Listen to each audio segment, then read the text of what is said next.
Horror कहानियां थी। जाग उठी डायन। राजस्थान के एक छोटे से गांव में रहती थी रुक्मा देवी। उम्र यही कोई 60 साल की होगी उनकी। गांव के लोग कहते थे कि वो औरत नहीं बल्कि डायन थी, क्योंकि शादी होते ही रुक्मा के पति की मौत हो गई और फिर धीरे धीरे उसके परिवार के सब लोग एक एक करके खत्म हो गए और साथ ही गांव में पड़ा अकाल। जमीन सूख गई, खेती सूख गई, लोग भूखे मरने लगे। रुक्मा को गांव से बाहर निकाल दिया गया और तब से वो गांव के बाहर झोपड़ी बनाकर रहने लगी। कोई भी रुक्मा के घर के आजू बाजू से गुजरता तक नहीं था। एक दिन गांव के रहने वाले रतन और उसकी पत्नी आनंदी को दूसरे गांव से आते वक्त रात हो गई और अंधेरे में रास्ता भटक के वो रुक्मा की झोपड़ी के पास जा पहुंचे। अरे आनंदी, ये क्या हो गया? हम तो रुक्मा डायन की झोपड़ी के पास आ पहुंचे। अब तो सब बुरा होगा। जल्दी जल्दी से निकल यहाँ से। हाँ जी, सही कहते हैं आप। ये डायन हमको खा जाएगी। जल्दी भागो यहाँ से। तभी रुक्मा झोपड़ी से बाहर आती है। अरे रुको, तुम लोग यहाँ मेरी झोपड़ी में आराम कर लो और देखो, इस रास्ते पर आगे मत जाना। हाँ, हमें आगे जाने से इसलिए रोक रही है ना, ताकि हमें मार डाले तू। अरे ना ना, मैं तो तुम्हारी जान बचाना चाहती हूँ, मेरी बात तो सुनो।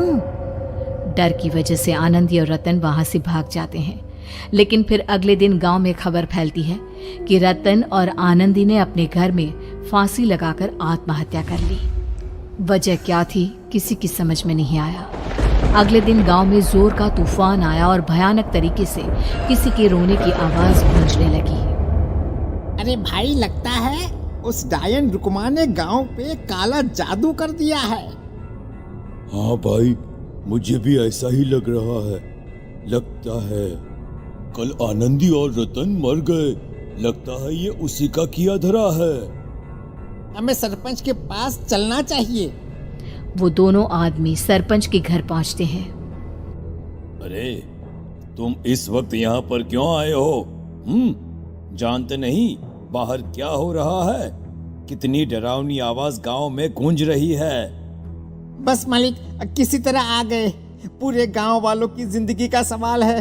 अरे मालिक, ऐसे तो सब एक एक करके मर जाएंगे। तो क्या चाहते हो? क्या किया जाए?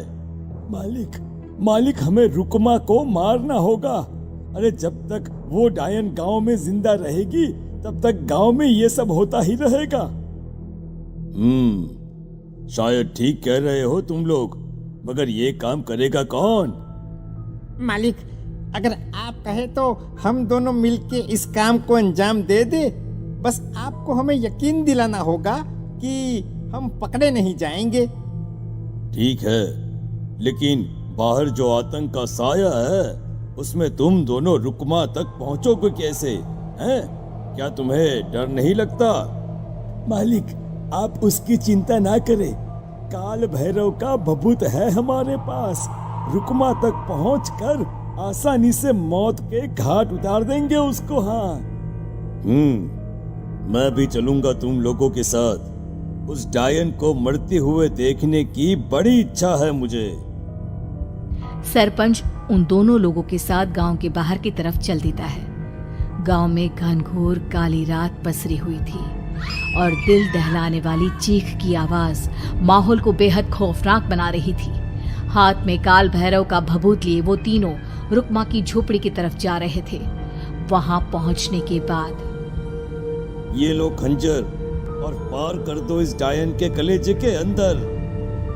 मालिक, आप बस यहीं खड़े होकर नजारा देखो, आज ना बचेगी ये। हाँ मालिक, ये भभूत अब इसकी जरूरत नहीं है। मैं इसे यहाँ पेड़ की डाली पे रख देता हूँ। लौटते वक्त हमारी रक्षा करेगा। वो दोनों आदमी चुपके से सोती हुई रुक्मा देवी के ऊपर वार करते हैं। एक जोरदार चीख से वो इलाका गूंज उठता है, लेकिन अचानक रुक्मा के शरीर से जो खून बहता है उसका रंग नीला था।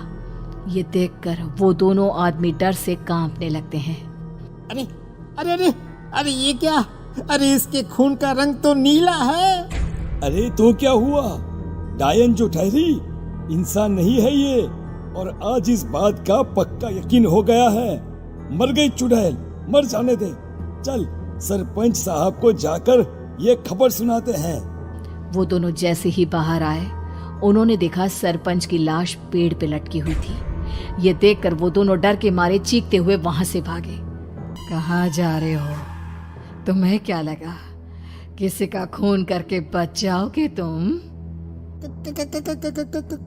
कौन हो तुम? कौन हो? हमने तो डायन को मारा है, कुछ गलत नहीं किया भाई। वो डायन नहीं थी, वो इस गांव की रक्षा कर रही थी। तुम कौन हो? और तुम्हें कैसे पता वो कौन थी? उसने रतन और आनंदी को मार डाला। रतन और आनंदी को मना किया था रुक्मा ने इस रास्ते से आगे जाने से, पर वही दोनों माने नहीं, और उन दोनों ने मुझे देख लिया था, इसलिए उनका मरना तो तय था। क्या मतलब तूने मारा था? और हम समझ रहे थे कि रुक्मा ये सब कर रही है। अरे वो तो मेरे कब्जे में थी, रोज अपने खून का चढ़ावा देकर इस गांव को बचा रही थी, तभी तो उसका खून नीला पड़ गया था। लेकिन तुमने तो उसे मारकर मेरा काम आसान कर दिया। अरे नहीं नहीं, हम नहीं मानते कि ये सच है। नहीं मानते तो बताओ सरपंच कैसे मरा फिर?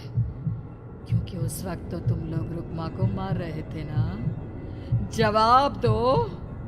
हाँ, बात तो सही है। इसका मतलब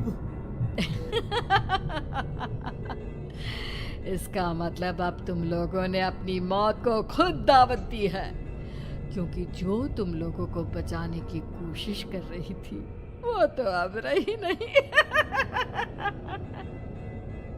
अरे लेकिन कौन है वो जो हम लोगों को मारना चाहता है?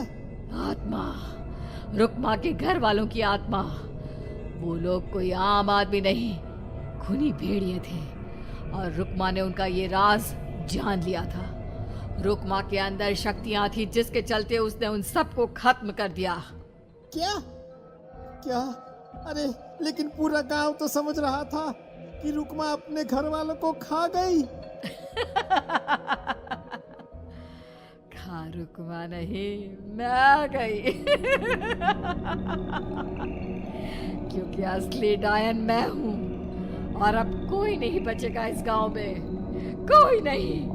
भागो तुम दोनों। वो दोनों आदमी पागलों की तरह भागते हुए गांव पहुंचते हैं। वहां देखते हैं कि पूरा गांव खुद की नदी बन चुका था। हर तरफ लाशें ही लाशें पड़ी थी, और रुक्मा के मरे हुए घर वाले उन लाशों को खा रहे थे। कुछ देर के बाद उन दोनों का भी वही हाल हुआ।